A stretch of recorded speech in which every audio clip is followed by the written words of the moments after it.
energy eigenstates, right? So this is just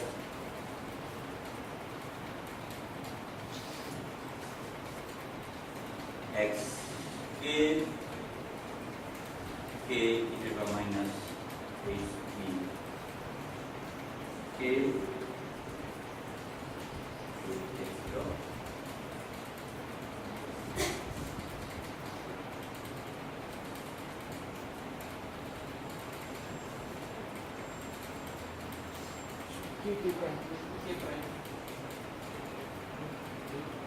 it's k prime, but then you will see that this one is non-zero only when k equal to k prime. Yeah, so there is a k here, there is a k prime here. So I can put a k prime here and k here, but then you will see that this, right? Should I write it? Huh? It's okay, right? So what he is saying that this is k and this is k prime, and there is one more integral k prime. But what is this object? So this is only because it's a free particle. This is a free particle. That's why the momentum is conserved. This I am just doing a free particle. But you can do for anything actually. Even for anything, this just you just expand in energy eigenstates. And energy eigenstates are orthogonal. Right? You are just expanding in normal state wave functions. Right? So even if it is not free particle, you can use the same thing. So what is this object? Kx. This is e raised to ikx, and I just put a normalization. So how do you choose a normalization? 1 by square root of 2 pi. Why did I choose this? Yeah. Or if I just say that this object, when I put t equal to 0, so this will give me a delta function, right? So this, if I just say that, so this 2 pi follows from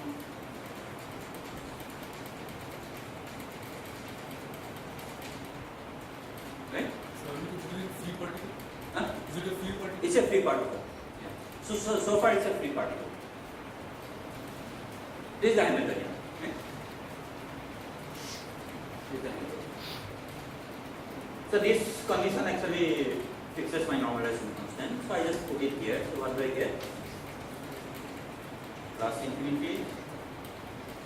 So this one gives 1 by square root of 2 pi, the other one gives 1 by square root of 2 pi. So there is a 1 by 2 pi here. This is e to the power of, so if I say this is plus, so this is e to the minus ikx. So what is this object? So what is the energy for free particle? So this is just e to the power of minus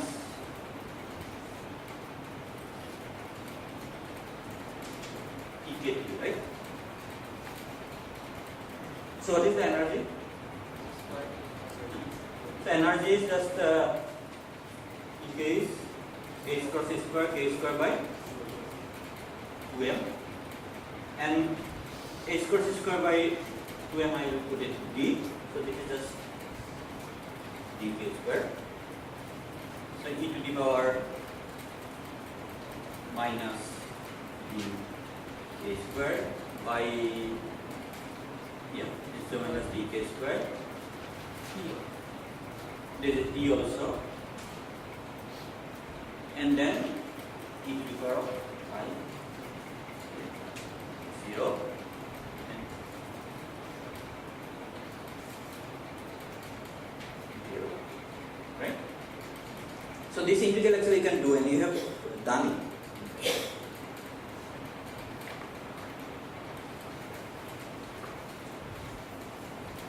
Right? This is just remember this object. So when I did this characteristic function in the first class, right? So you can actually do it, do the integral. It's a Gaussian integral, you can just do it. So I am just reminding you that this is a characteristic function of what? So this is just the inverse of the characteristic function, right? So if e to the power I kx is, let's say, some f of k, so the inverse was what? So p of x was 1 by 2 pi f of k e to the power minus I k, right? So this I did in the first class. So this is just the characteristic function of this object, and this object you actually remember. This is just the characteristic function by Gaussian. So therefore,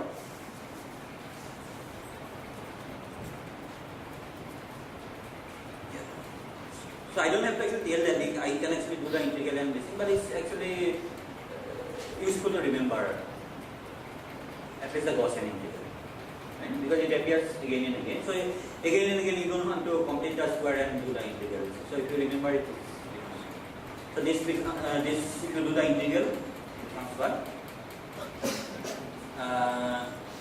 Square root of 4 pi dt e to the power of minus x minus x0 by 4. Okay? So because sigma is like dt by 2, sigma square is dt by 2 dt, sorry.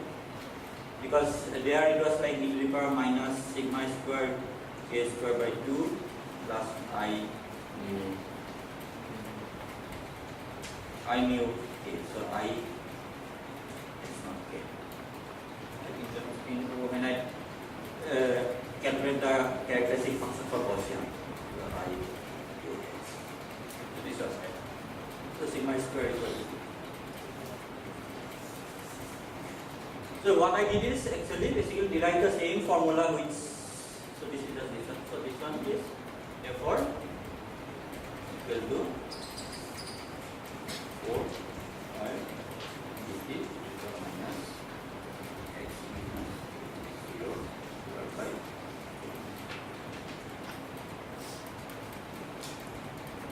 So this result anyway you know. So I just did it because this is a demonstration of the technique.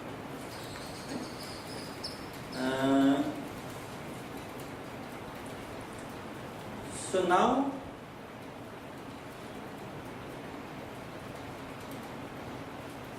so let me use the same technique to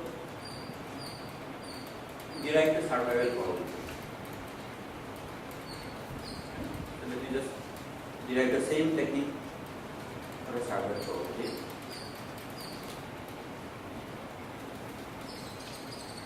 So this you remember.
So what is the survival probability?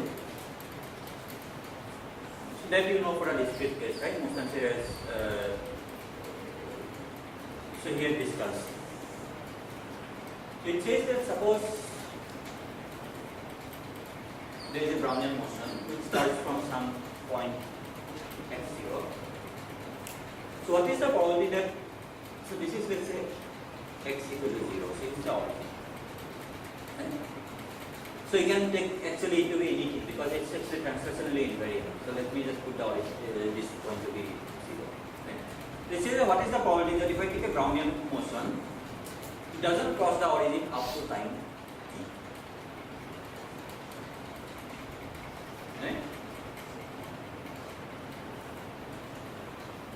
So let me symbolize it.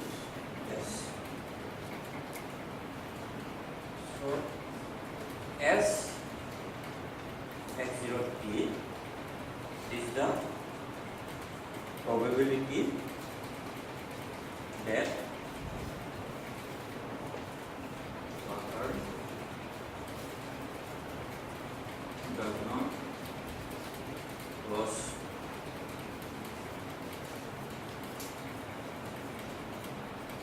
up to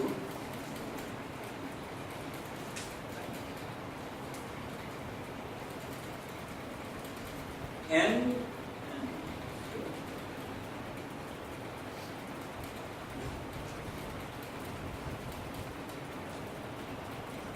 So let me define another propagator G. Take A.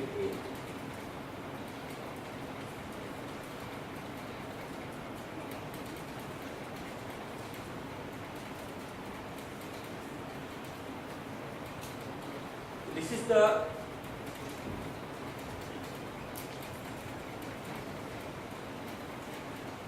propagator for all paths that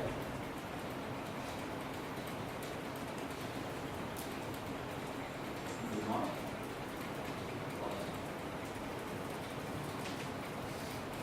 So it says basically, so this is the probability that one goes from point x0 to x without crossing the origin. So this is one path. Let's say that is one path. So it's just the sum of all those paths which basically doesn't cross the origin divided by the sum of all paths. So therefore this object is actually equal to VA xt x00 bx. So I don't care what is my final position, right? So it can be anywhere. So only thing I care is that it all the way, and also here it just above the origin. So it just from 0 to infinity.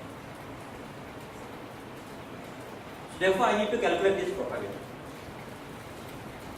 Right? So how do I calculate this propagator? No? So I just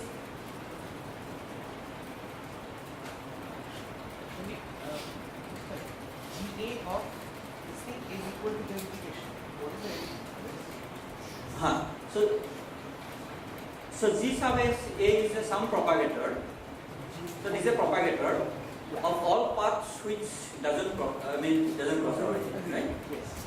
So But the integration is integration is over the final position. so this integral is equal to S. This one S. Oh, sorry. That's yeah. This is equal to S. Okay. So this GA is different from the G that is derived earlier. So this GA is defined from the, so that G is the propagator for all paths which crosses the origin or not crosses the origin, right? So it's sum of all paths. So actually you can just write down GA from this reflection principle, right? So GX minus G minus So you can actually write down GA from the reflection principle, but let's derive it. So GA xt x00 is equal to G of xt x00 minus G of xt minus x00. Okay. So this is the reflection principle Mr. described, right? It is same is true for here. And you can calculate. So let me just give you a, so before calculating, so I told you the answer actually, but before deriving this answer, let me just give you a problem. So this problem actually you can, so this answer you can actually get by solving the diffusion equation, right? because this G actually satisfies the diffusion equation, the same diffusion equation actually I wrote down. So you just solve the diffusion equation. But what is the boundary condition now? Reflecting. Huh? At 0 it should reflect. At 0 it should be reflecting. Why? It should not cross. Absorb. Huh? Now, Absorbing or x equal to 1 it should be reflecting. Huh? Just above 0 it should be reflecting. It's absorbing it. Absorbing? Any? Because if a path touches 0, it will not count that. It should be absorbed. So this, it's actually useful. So why it's called absorbing, for example? So it's useful to actually think in terms of this probability, in terms of density also, density of non-interacting particles, right? So what is the probability that I find a particle there? So this is same as if I have lots of non-interacting particles here, so I just have some density here. So after time t, what will be the density there? Right? So the density there is same as the probability density for a single particle, right? So this is why actually I told you to, although it's very simple or probably it's very trivial, so that's why I told you to verify this mapping. Actually that the probability the density of non-interacting particle is actually same as the probability density for a single particle. And you just do it actually. So what is density? Density is some sum of delta function, right? You have to take average. Average with respect to what? Some measure. So that measure is given by this. Because these are non-interacting. So P of x1, x2, x3, xn is equal to P of x1 into P of x2 into P of x3.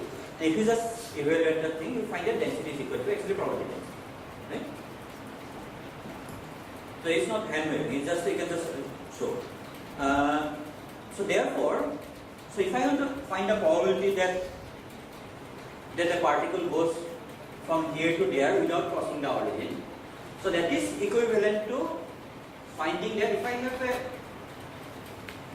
some density of particle here, so what will be the density of particle there? So if I have a delta function here, density delta function here, so what will be the density here after time t, right? Now I want the path which doesn't cross the origin. So therefore the particle which doesn't cross the origin, right? So I want to get rid of all the particles which cross the origin. So I can put something like a sticky boundary at the origin, right? Wherever the particle comes and boundary, it just sticks. So therefore it cannot move, right? So that will give me the, so therefore whatever the particle I goes from here to here has not crossed the origin, right? So that's why it's called absorbing boundary condition. So you have to solve the diffusion equation with the absorbing boundary condition. Basically what we have to solve? We have to solve d2p dx square. This is equal to del p del t. Sir, if the particle got reflection from x equal to 1, then I think then also the probability between. No, because then you have no way to distinguish that this particle crossed the origin or not. Right? You want the particles here, the particles which didn't cross the origin. So if you put a reflecting boundary condition here, how do you know that which one reflected, which one not? Because you have a counter there, you just measure it. Whenever some particle comes, you just measure it. Since x is continuous, x Yeah. equal to 1 is not a special point. Yeah, and x equal, why 1 actually? I didn't realize. Why 1? For discrete So box. in discrete case, 1 was the. Yeah. So there is no 1 here. Just about. Yeah, that's the boundary, 0. Yeah. Okay, thank you. So you have to solve this with the condition that P of x 0, 0. This is what?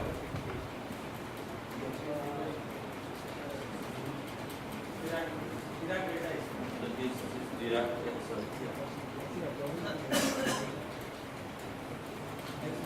X naught and P of 0 t. You have to solve this. Please solve this and verify the answer.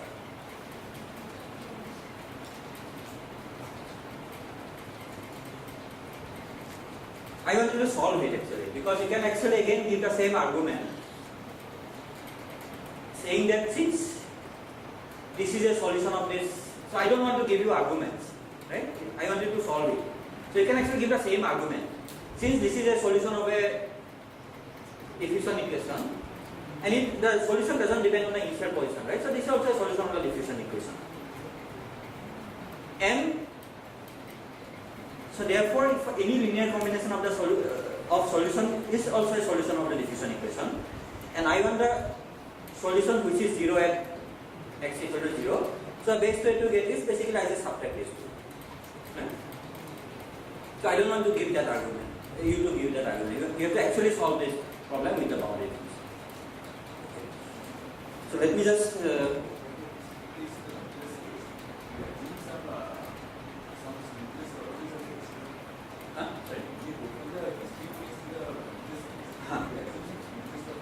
No, I didn't assume anything actually, because what I'm saying, so this, when I wrote down this one, I told okay, from reflection principle, that's what you're saying, right? But this is a continuous case, right?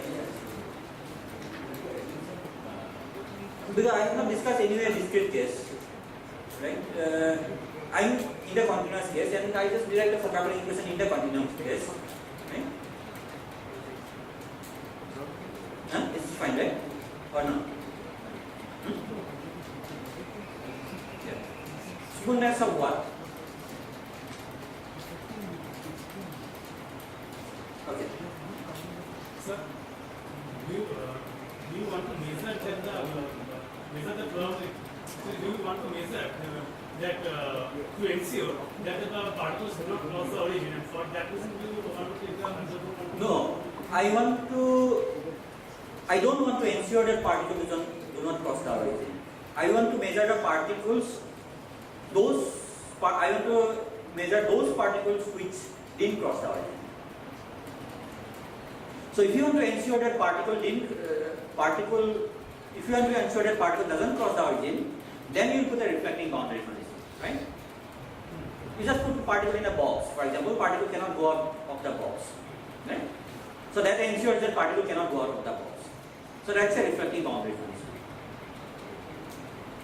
So what I want to ensure is that I want to measure the particles which did not cross the origin.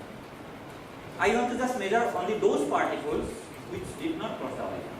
Suppose you write it as sum, like for a discrete box, you write it as sum of box. Yeah. And every time it takes a step, you give it a probability of half. Yeah. Then reflecting should work. No, it will not. Think about it. It will not work. Yeah. So, does this difference satisfy the first boundary condition? Okay, Yeah. X minus X naught? Yeah. Because maybe there is a factor of half somewhere.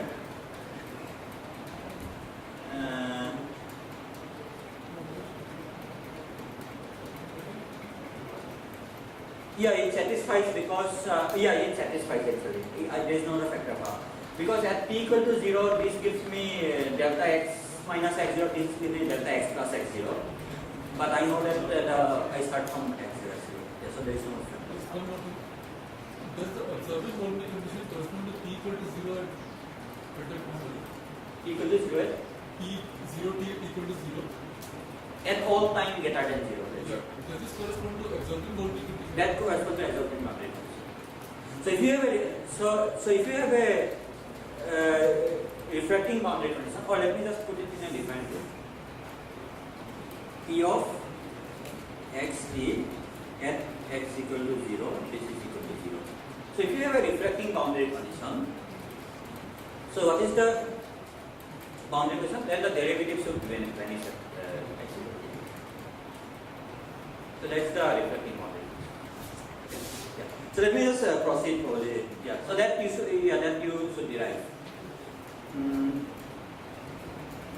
So how do you do this?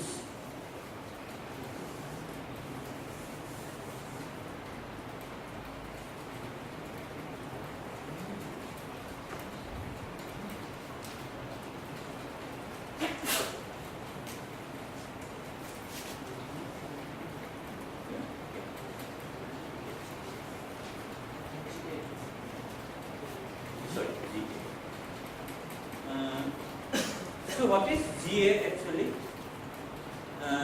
So no, it will it will be there. But what is GA in terms of the path integral? Right. So this is what. So I have the same path integral actually. X equal to 0 is equal to 0. X naught at t, this is x. Tau exponential of whatever the term. Now this is just the path integral method.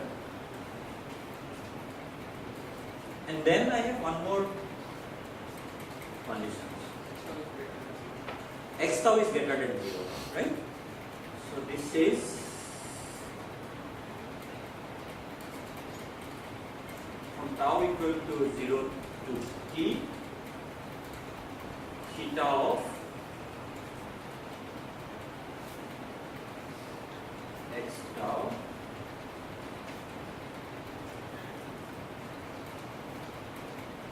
and I put these quotes because it's informal actually, right? So I'm just informally writing that it's x, it is greater than 0. But in fact I can write it formally. So which becomes what? Exponential of. So this becomes the integral 0 to t log of tau.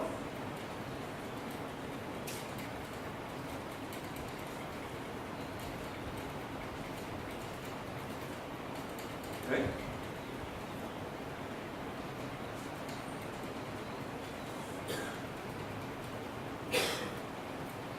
So now actually you can put both together. This is also 0 to t, whatever the term you had before. So this is just these are for the free particle. So what was that? Just maybe just write it. 1 by 4d 0 to t dx dt prime whole square dt prime. So it was that into this object. So let me just write it as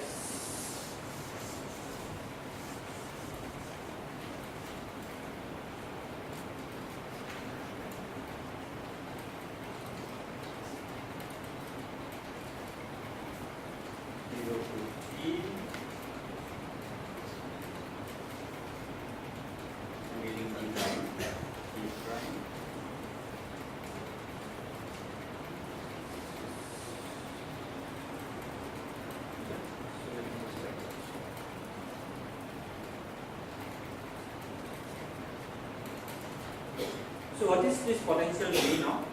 So I am just writing some V here, right? So what is this potential V? Huh?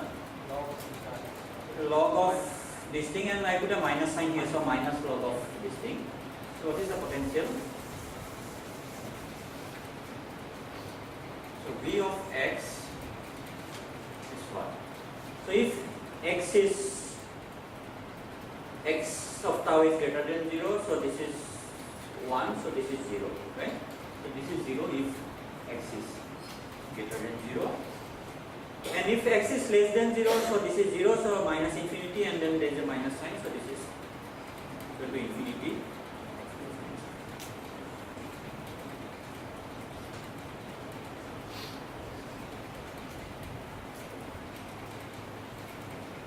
So therefore, this object is same as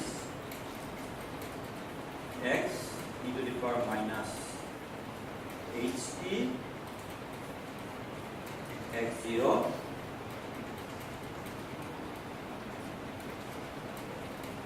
so h is what now? H is minus h is cross square by 2m h square